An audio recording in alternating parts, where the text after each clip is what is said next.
In 2006, on one October evening, 3 teenagers were driving a Chevrolet Cobalt, model 2005, on a Wisconsin road.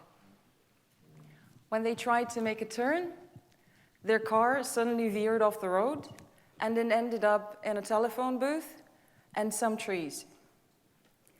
The car had suddenly just turned off. So the airbags did not deploy. The driver lost control. He didn't have any power steering, or power brakes. Unfortunately, the 2 passengers passed away, and the driver was seriously injured. And the question is, why did the car just turn off like that? And the answer is related to the ignition switch in the car, along with this and some other millions of cars having installed the same, later called the ignition switch from hell, which General Motors had been installing in, as I mentioned, more than millions of cars. What happens in this mechanism is that there is a spring which controls how difficult it is, how stiff it is to turn your key. And the spring was shorter than specification, which makes it very easy, very simple to turn. So if you make a sharp turn, if you have some heavy objects on your keys, that just switches the car into off mode, into accessory position of the switch. As I mentioned, you lose power, brakes, steering, your airbags do not deploy. What's even worse about this story is that these are only 2 of now officially accepted, caused by this issue, deaths. And the current officially accepted death toll is 124. 124 people have died because of an ignition switch in your car, and around 247 have been injured, and they're pending about close to 200 case trials for even more accusations of death or injuries caused by the switch. And then the question is, if General Motors has known about this issue, this story exploded early last year. How many of you have heard about the story of the... Brilliant, awesome. So what happened is the story exploded in the beginning of 2014, and more information came out. There was an independent investigation made, and it turned out that they went over more than 41 million documents and interviewed more than 300 people. And it turned out that the company has known about this issue for over a decade. As a result, they ended up recalling, they're still in the process of doing that, 2.6 million cars have been recalled. We're talking about Chevrolet Cobalt, Saturn Ion, and other small cars having exactly the same issue. And then the question is, if this company has known, who is the culprit? Who is to blame? How is it possible that this company could let this happen? Who would you suspect the culprit in the story is? That guy. So let's say that guy is some evil manager who says, you know what, we're on cost-cutting period.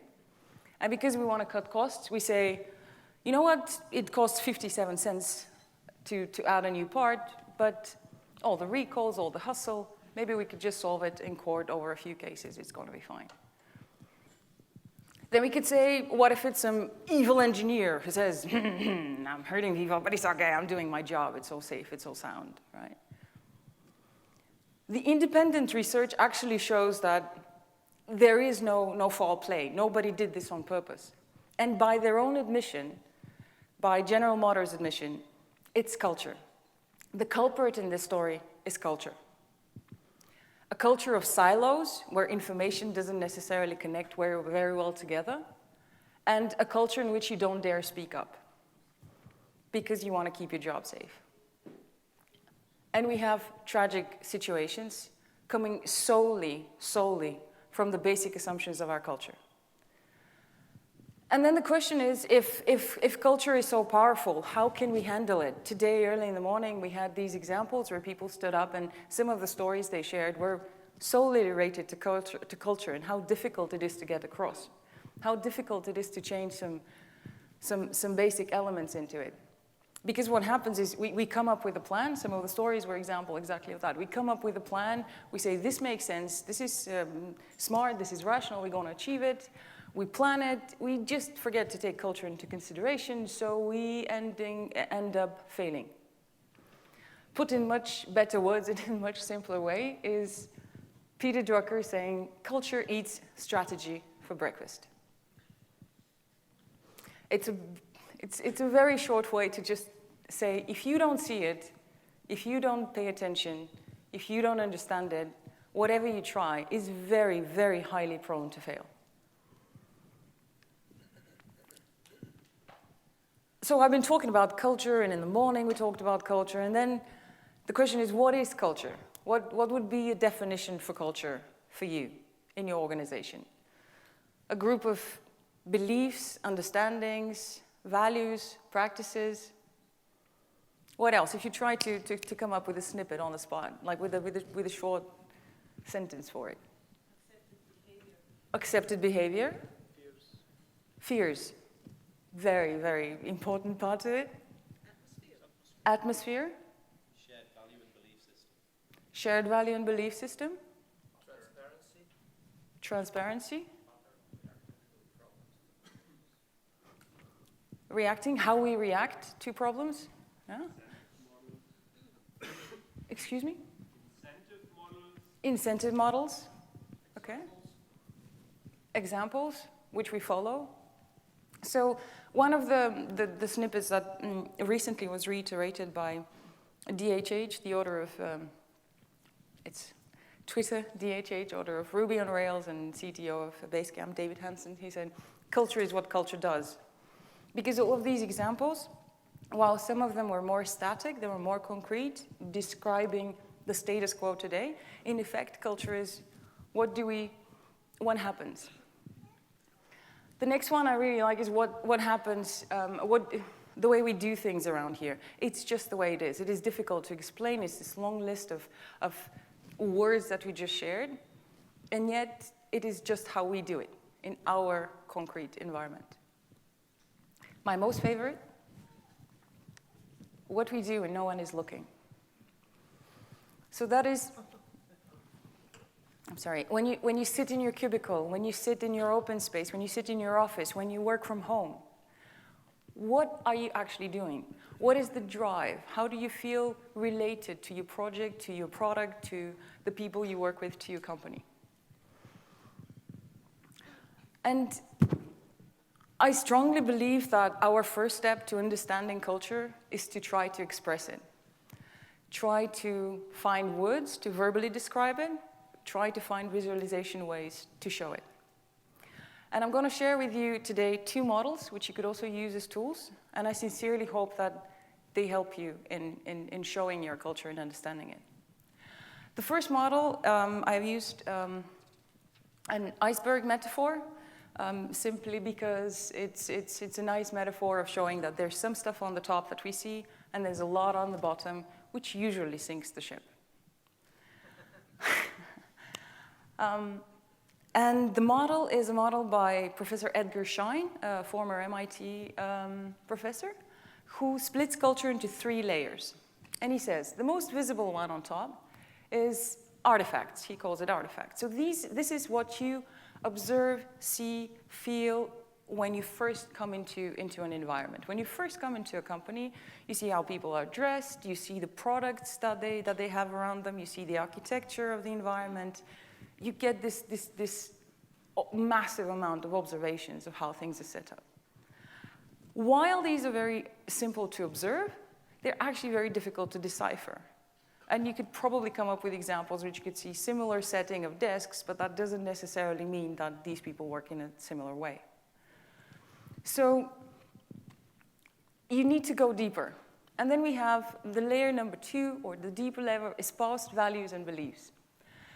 This is where ideas, goals, values, rationalizations, aspirations, ideologies, resign. These are the ones which take a bit longer to figure out, and usually the easiest way to detect these is through how people justify their work. So how do they explain? What is the reasoning behind the motivations that made them make these decisions that they make and the choices that they make? And what's interesting about this layer is that sometimes we mix up what's an aspiration versus what we actually do. So these are the values that you will see on the website. These are the values. This is how we want to see our company for ourselves and how we tell it to others. And we often tend to make the picture prettier or slightly different than it actually is, right? So when you go and analyze this layer, it is important to keep in mind that there might be a difference. So these are the values that are already shared by the company. And then we have the deepest layer, which is the essence of culture. It is so embedded in the culture that it is really difficult to actually just see. You need time, and most of the times it is very difficult for people from within to see them. I'm sorry to stop for a second. Is it comfortable for you guys on this side to see this screen? Thank you. I'm sorry for the distance, but thank you. So they're unconscious. They're like the things that are just truths. These are the ones that tell us what's right, what's wrong, how to behave. They're so deeply embedded in our organization that we don't question them. A good example would be, so you see a person sitting on their desk, and they're just sitting, okay? They're not doing anything, they're not typing on their keyboards, they're just standing. If you were in a culture in which the basic assumptions are based around people take advantage of each other, we're very competitive, individualistic, and everyone's out for themselves, you might say this person is slacking off, this person is plotting, this person, right? You might have this perception of a still body. If you are in an environment in which we trust that everyone is focused on competence, excellence, everyone's doing their best, we're safe, we're good. If you see a person sitting like that, you might think he's thinking about something, he's coming up with a problem, or he's taking an important break to settle his mindset. And actually, in very strong cultures, the answer to these is very clear. You see someone sitting, there's only one, maximum two ways that you would perceive it. It's unquestionable, it's inconceivable that he's doing something else than what you believe he is. So this is the layer in which we just do things. We don't think, we don't analyze. This is how, we don't discuss management. We don't talk about the leaders. We don't say this when we sit at lunch, but we don't do it. It's those things that are just there in the air. Is it any hands of struggling to understand it? It's kind of vague to explain, but imagine that these are the values that come into the system. So someone suggests and says, okay, guys, we got to do social media. We got to do social media, and we're going to make our marketing, our advertising campaign so much better. It's good for the company. So at first, we kind of struggle to take it, but then we start doing it, okay? And then when we see that it's working, it becomes a shared value. It's like, it's working over time, it's good, so we all believe that this should work. And if it works through a long period of time, so much so that we even forget whose idea it was in the first place, we forget that we discussed it in the first place, it's just a part of our culture. We use social media, we don't question it, we just do it. So in the message of your culture in the mirror, being see your culture, share it with others, my suggestion to you is if you could also share it with others, like way to visualize it. Do the exercise for yourself, do the exercise with others. And when you start going down to the deeper layers, once you understand the deepest level is when you understand the reasoning and motivations behind all the others. You start understanding why you have a situation which, I'm sorry, I can't find the person who presented this example, the situation in which people show you, they don't accept what you suggest to them to work, as the Scrum team example. You start understanding what are the reasons why this is happening. I want to share with you another model. And this model focuses on a more external perspective. And this model is by Dale and Kennedy, management consultants and working in academia. It's from a book from 1982. Some of us were barely walking. Yet it holds true. While the examples are slightly, you should probably update them, it is a classic. And this is a model which separates companies into having 4 types of culture. It is based on 2 forces, feedback speed and degree of risk. What the authors claim is that the single most important or strongest influence on a culture is the broader social and business environment which your company operates in. Yes, we all bring our personalities, we make this bunch, we have leaders who aspire us, but at the end of the day, the strongest influence comes from broader social environment and the broader business environment that we operate in. The changes, the shifts in the market. So what they did is that they took hundreds of companies and they analyzed them on different parameters and ended up describing these 4 types. So the tough guy macho, I don't like pointing, so I'm just going to quote them. The tough guy macho culture is the culture where you have entertainment business, where you have stars, where you have individualists who need to work very hard to be stars, to win, because the risk is very high and the feedback is immediate. So whether you do it right or not comes very, very quickly. Entertainment business, movies, it either works or it doesn't. It's all or nothing culture in your market. And people strive to be stars. In Bet Your Company, you have a very high degree of risk, but very, very, very slow feedback.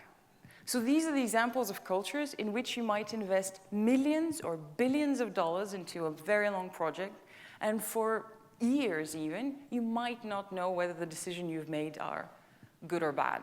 The feedback comes much, much later. For examples like, we had a conversation yesterday, for examples like nuclear technology, we don't actually want them to get feedback, because we will be a part of it, right? So these are your oil and gas companies, which make big investments in drilling. And what else? Another example. It is slightly risky to actually put a name and to say a certain company is there, because the model is very, very simplistic. So no company actually belongs to only one of these. In fact, the strongest ones will embed elements of all 4. Okay? A lot of startups used to start here. We work for a long time, we do a project, and we hope to be bought. They are bet your company cultures. And then with lean startup, we try to move somewhere else. And we usually try to move to work hard, play hard. In work hard, play hard, you have very high feedback, very high speed of feedback, and low risk. These are usually the mass product companies. This is sales, massive sales. And in these environments, people produce a big volume of work, but the activities are low risk. So no one decision will make or break the company. And a lot of times what happens is that when something goes up, we have the risk of kind of losing ourselves in the success. And because you have to work all the time and deliver all the time, people might get unhappy when we start going down. Because you need a bit of stamina. You need much more stamina in Bet Your Company model. Because there, you live in ambiguity for years. And you need the stamina to wait, to work hard and to wait, right? You don't get the rewards straight away. But in work hard, play hard, one of the weaknesses of this culture is that because people might lose that high energy to keep all the time, they might leave. We have a much higher turnover. And what happens is that you lose the opportunity to keep some of the deepest lessons learned related to culture. When people leave, they take them with them. And the last model, the last culture type, is process. In this culture, I'm sure a lot of you have already suggestions what this culture is like. We're focused on process. We're focused on procedures. Everyone is quite sharp and meticulous in their work. And very often, because people don't get feedback, like virtually no feedback, there's a tendency to develop cover your ass culture. There's a tendency to try to make sure that whatever happens, I'm going to describe it, write it somewhere, because if someone asks about it in 5 years, I'm going to pull out these emails and I'm going to show what I said then. Right? It's very important. Keep it safe.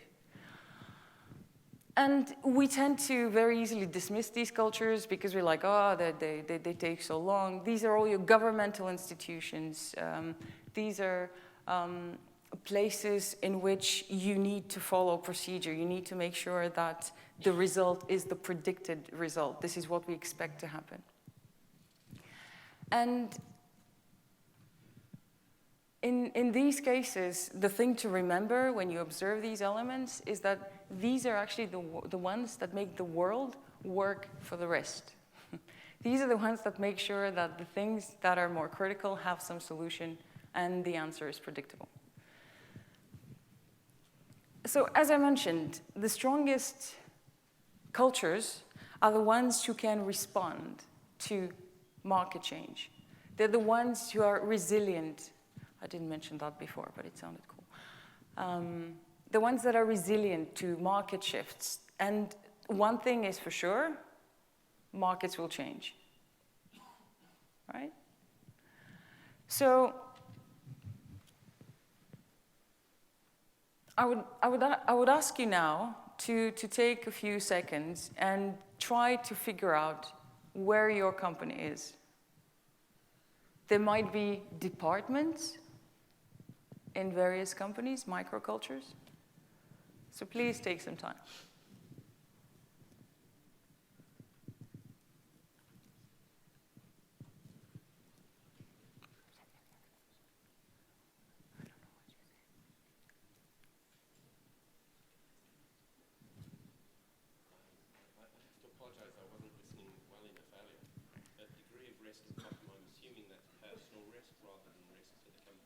It is risk to the company. It is risk to the company. These factors are the factors which are market factors. Our companies, and this is the important part, these two models are well to use together because while one focuses more on dissection of the company, here we're talking about the biggest influence actually comes from our social environment, our business environment. And a lot of the things that define culture at the end of the day are related to the market we're in and the market factors. So these are in general for the company, for the whole company. Yes, it does match with, on a personal level, whether I take risk or not, but that's a normal flow inside the company. So is it a degree of certainty rather than degree of risk? You could say that they're similar when we're talking about financial risk. The point is, how high are the stakes? Let's put it that way. How high are the stakes if we make the wrong decision? So how quickly will we get feedback on whether the certain degree of risk decision we made was right or wrong?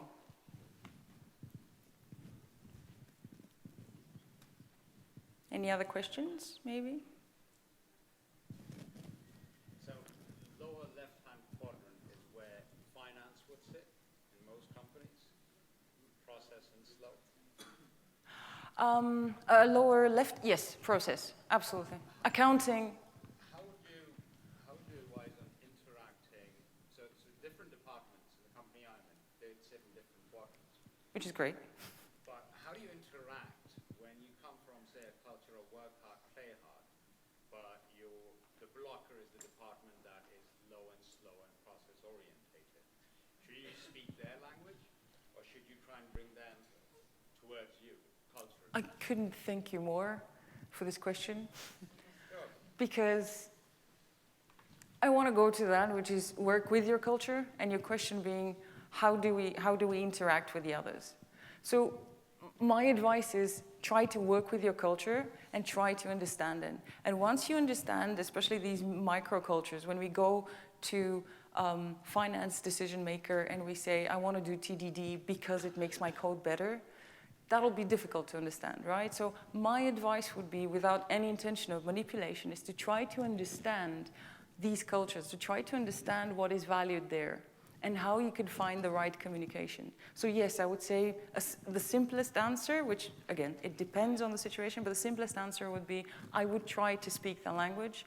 I would try to show it from their perspective, understanding that we have slightly different perspectives. You might not have microcultures. You might have a very coherent culture throughout the whole company.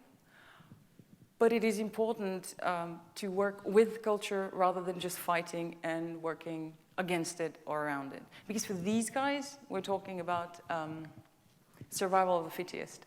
In our case, whenever we try to go against culture and to fight and claim what we want, we're not only risking tiring ourselves, we're also risking pressuring others. The thing with the iceberg is that once you start questioning and trying to move and change the bottom layer, lots of times anxiety will come up.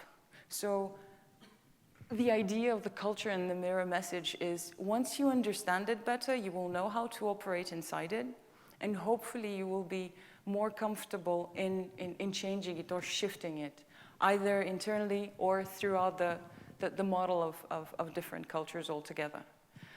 Change is hard. It takes a lot of time. It takes a lot of effort. Diving deep is hard, but I do believe it's possible. And the first good step would be to start showing it, start seeing it, taking the deeper levels out into the open. Yes, but it's possible to understand or to see the iceberg if you are in the iceberg. If you are a part of the culture, is it possible to have a different point of view of the culture? Understand what I mean? Absolutely. As I mentioned earlier, the deepest level is very difficult to observe from within. When you are a part of the culture, when you belong to the culture, it is difficult for you to see it. That is why usually we would get external people. Another good idea would be to compare it to others. When you compare stories, when you listen about someone telling about their company, and they say, that's not what we do, and then you start to see some difference. So you could use other tools like storytelling to identify a difference so that you can define what yours is. Can you give an example of an organization where culture has changed enormously? The example that comes to mind straight away would be a company where they try to change the culture. So first example would be General Motors, who are actually now having reward mechanisms when people speak up because of this exploded story. Just to give you some good news, they're trying to recall all the cars, okay? So they're gonna fix them. So sleep tight, they're not killing any more people. And they're now trying to implement all kinds of tools and tricks internally to grow a culture or to build the culture of quick feedback, openness, and comfort for people to share. So this is an example. It's too young to see, so I still haven't seen the outcome of that. We have, in some companies, interesting choices on changing organizational structure, which then has a result on culture. For example, a company I like to follow the story of is Zappos, which has been going through quite some transformations lately, trying to introduce holacracy and how that works on the whole environment. And one element there is that it's hard. What we hear is that it's really hard on everyone to try to change the mindset, to try to change some basic assumptions. If your question was about success, at this moment right now, please, we could talk later if I come up with a good example. You had a question, or? I had an example.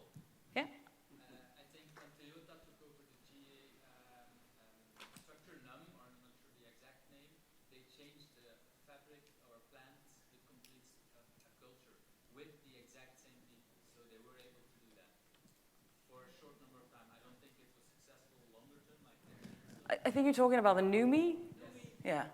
Well, that didn't, yeah. It was an attempt to get the Japanese mindset into American style of work. It worked for a short while, and then it exploded. Actually, the guys who made the second model that I showed you of culture typing, in 1982, they were claiming that in the US it will be very difficult to use any Japanese optimized way of working, since culture has all this social influence as well from broader social environment. And since we don't have a lot of the cultural elements they do, we will probably struggle. I see that there's a lot of hands for questions. Out of respect for the next speaker, I will have to stop, but I will be willing to take any question. We'll be here for 3 days, so please feel free to come to me.